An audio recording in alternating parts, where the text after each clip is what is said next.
একটু ভুলের কারণে নয়, একটু ভুল বুঝাবুঝির কারণে মানুষ তার প্রিয়জনকে হারায়। জীবনে কোনো কিছু শিখতে হয় মাথা নিচু করে, আর বাঁচতে হয় মাথা উঁচু করে। ভালোবাসার মানুষটির অবহেলাই কারোর জীবন ধ্বংস করার জন্য যথেষ্ট। সত্যিকারের ভালোবাসা সেটাই যেখানে সম্মান, শ্রদ্ধা ও পবিত্রতা থাকে। নিজের বাড়ি ভালো হোক কিংবা খারাপ হোক, নিজের বাড়ির মতো শান্তি কোনো রাজপ্রাসাদেও পাওয়া যায় না। তুমি নেই বলে শহরের এত মানুষের ভিড়ে নিজেকে খুব একা মনে হয়।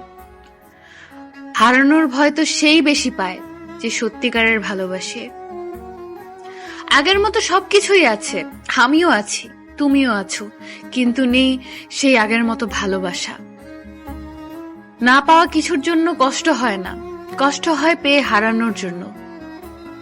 আমার কষ্টটা যদি তুমি সত্যিই বুঝতে, তাহলে এভাবে আমাকে কষ্ট দিতে না। হয়তো কখনো একদিন তুমিও জানবে আমি জন্মেছিলাম শুধু তোমার জন্য।